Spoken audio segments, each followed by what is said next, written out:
order to start, I have 3 questions for you. And the first question is, who of you knows this feeling? Your heart starts to race, your knees are getting weak, you get this weird feeling in your stomach, your hands start to sweat. Who of you knows this? Raise your hand and say, yep, really loud. Yeah. Okay, perfect. Second question, have you ever been in a situation where you wanted to do something? I don't know, like walk up to a beautiful girl, be in a huge class, raise your hand and ask a question, contradict an authority whatsoever. But then you got this feeling of nervous anxiety, and because of this feeling, you didn't do what you actually wanted to do. Have you experienced this? Raise your hand and say, yep, really loud. Yeah. All right, perfect. So last question, have you ever experienced this, been in a situation, wanted to do something, then you were anxious, scared whatsoever, but you still did it and experienced one of 2 things. Either it was not as scary as you thought, or you did it over and over again, and at one point, you were not nervous at all anymore. Have you experienced this? Raise your hand and say, yep, really loud. Yeah. All right, perfect. Because this is exactly the process I will be talking about. More specifically, my whole talk will evolve around the question on how to become more confident. And more specifically, how to overcome social anxieties, how to stop caring what other people might think about you, and basically, how you can do in your own life what you want to do and not be held back by fear. And even though it's the beginning of my talk, I already have an answer for you. And the answer to all those questions is to lay down on the street for 30 seconds. Yeah, so obviously there's a lot more to it. And over the next few minutes, I will tell you the story, how I actually arrived at this conclusion. And to some big extent, it's my own story. So it involves my own insecurities. It involves therapy and coaching, happiness and content at the end, and of course, laying down on the street for 30 seconds. So this story basically begins as far back as I can remember. And I was always kind of like confident, outgoing. You know, I was playing basketball professionally back in high school, so I had my own apartment when I was 16, so every weekend going to clubs and parties and so on. All my friends also professional basketball players.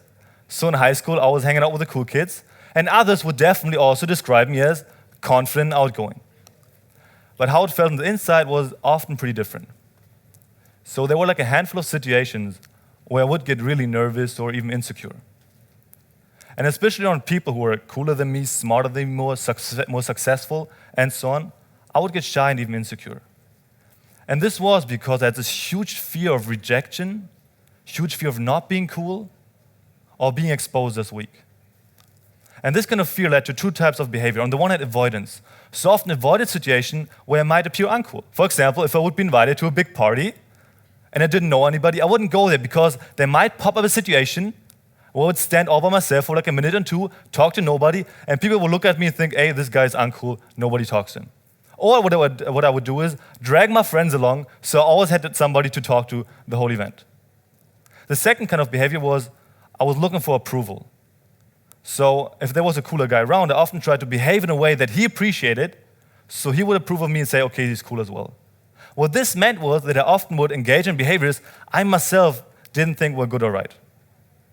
But you know, I was in high school, I was a teenager, so confronting the thing would also involve admitting it, so I didn't do it and kind of like dragged along this whole thing, right?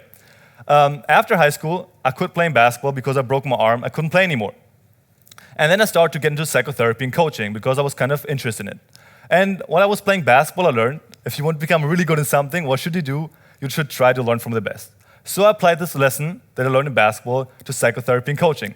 So I went through whole Europe and tried to learn from the best psychotherapists and coaches.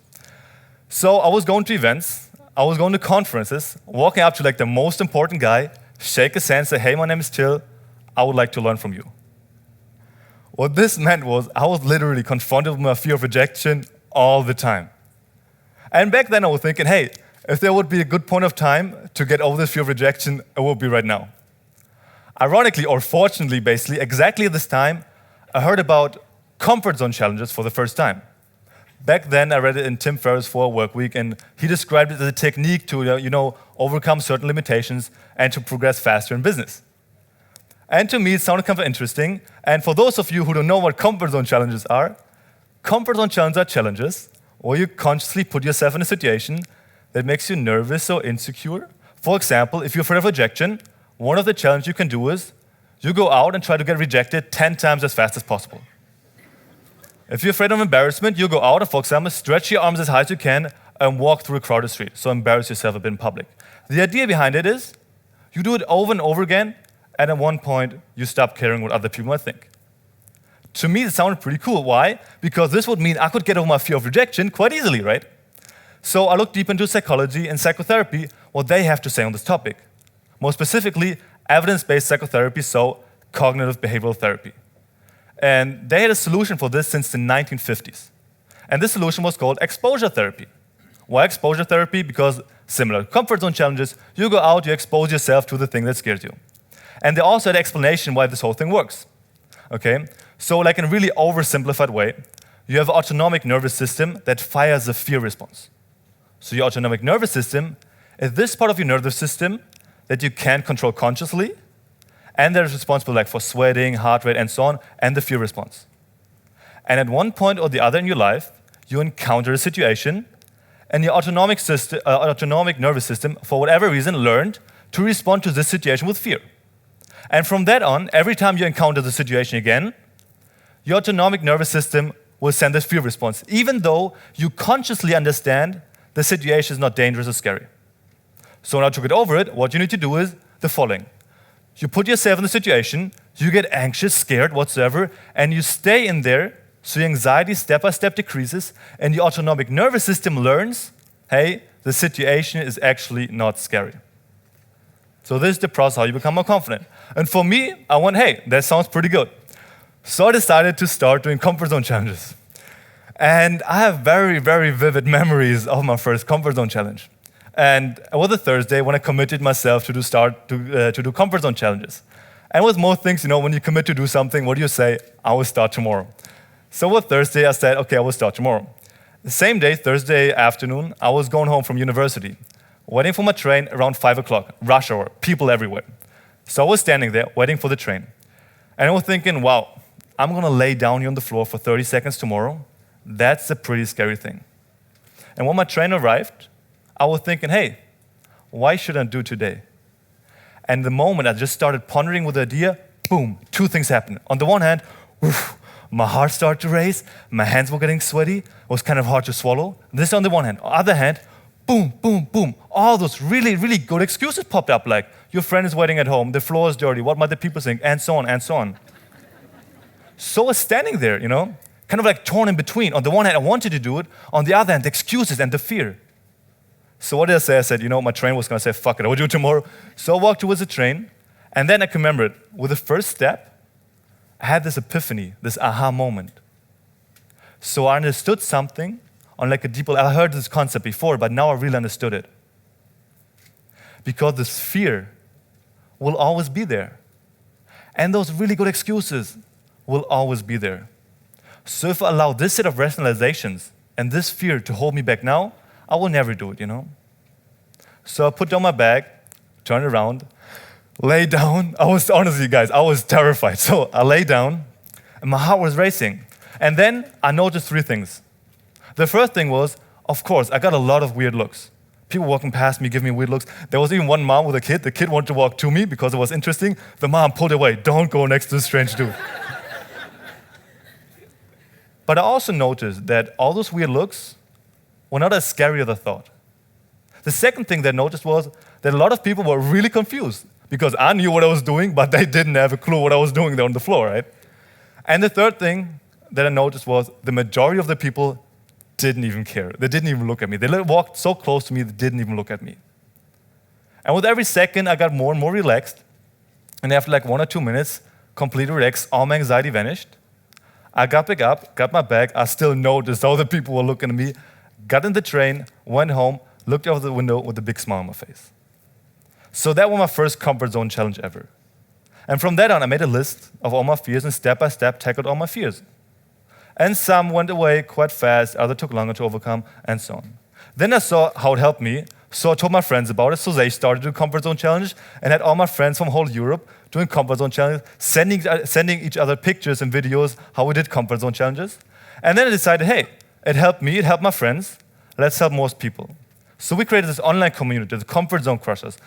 And there we give people challenges and give them piece of advice how to step out of their comfort zone. And step by step, it grew bigger and bigger and bigger. And exactly in this month, we helped hundreds of people from more than 20 different nations to step out of their comfort zone, tackle their fear, and become more confident. And here's just some example of people from all over the world doing the laying down challenge. So this is a guy from Singapore. This is a guy from London. This is Berlin. This is Vienna. This is, I don't know, this is somewhere in Europe. This is Vienna as well. And this is also Pradesh and Vienna. So this whole thing from me, confronted with my own fears of rejection and so on, step by step grew bigger and bigger into this international movement. And from all those things, from all those helping others to crush their comfort zone and crushing my own comfort zone, I learned 3 things. And the first thing that I learned was, if you consciously do comfort zone challenges over and over again, you get in the habit of doing the uncomfortable thing.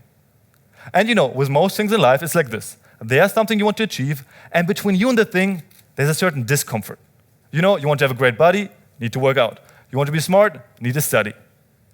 And through comfort zone challenge, doing it over again, I learned, on the one hand, to ignore the excuses, because most of the time, you have good excuses not to do the thing, right? And the second thing is, I learned to go through this discomfort. So doing comfort zone challenge kind of like bleeds into other areas. The second thing that I learned was that my relationship to fear completely changed. So a lot of people walk up to me and say, hey, Mr. Comfort Zone Crusher, so you still have fears, you still have a comfort zone? Of course. I'm a human being, of course I have fears and so on. And obviously, comfort zone challenges is not a magic pill, so you will not always immediately get over everything. And some things will take a long time to get over. But what changed was that nowadays, even if I want to do something and between me and the thing is there's certain fear, I will still do it. So I'm so familiar with fear and nervousness right now, it doesn't hold me back anymore. And the third thing that I learned was comfort zone challenges gave me a lot of happiness. And you might think, why? Like stretching your arms in the air, running through the like a hallway, or laying down on the floor. Why does it give you happiness? And I think for 2 reasons. On the one hand, because a lot of unhappiness comes from comparing yourself to other people. And if you start to comfort zone challenge, you stop caring what other people might think about you, and you also stop comparing yourself. And the other thing is, a lot of unhappiness comes from comparing yourself to like a perfect self, And comfort zone challenge, and also because it bleeds into other areas, you start to develop and progress on a daily basis, and step by step, get closer to the perfect version. So pretty often, at the end of the day, I can sit down on my couch, lay back, and say, hey, I'm not perfect yet, but today I made a step closer to this perfect version of myself. And this gives me kind of like happiness and fulfillment. So those are 3 things that I learned, and obviously the whole talk is a bit advocacy for going out and doing comfort zone challenges. But at the same time, there's also like a bigger vision behind it. Because what I noticed or what I've seen was that, comfort zone challenge, the term, popped up like sometime in the 21st century. Though the idea behind it is exposure therapy, it's researched since the 1950s. So basically, there's this huge knowledge of therapeutic knowledge and psychology knowledge. But most of our society doesn't have access to it either, because therapy and coaching is too expensive, or the social stigma prevents the people from actually engaging it. So, you won't go there because your friends might think you're crazy or whatever. And what our vision or mission is that we take this knowledge that's there and from which a lot of people actually would benefit, and we take this knowledge, kind of like dress it up new, and make it accessible to the people. And also to through the internet and to spreading it widely, we can do it for really, really little money. And so we can enable a lot of people to actually engage in it and benefit from it in their own life. But this is only to give you a glimpse of the whole bigger thing behind it. And now, of course, I want to encourage you to step more often out of your comfort zone. And at the beginning of the talk, I asked, okay, who of you know this feeling, nervous anxiety? You all raised your hand, you all said, yep. So this fear and anxiety is something that connects us all and kind of makes us human. And for me, this is a very comforting thought and very comforting idea. So I want to challenge you to, at this year's event, talk to a few more people.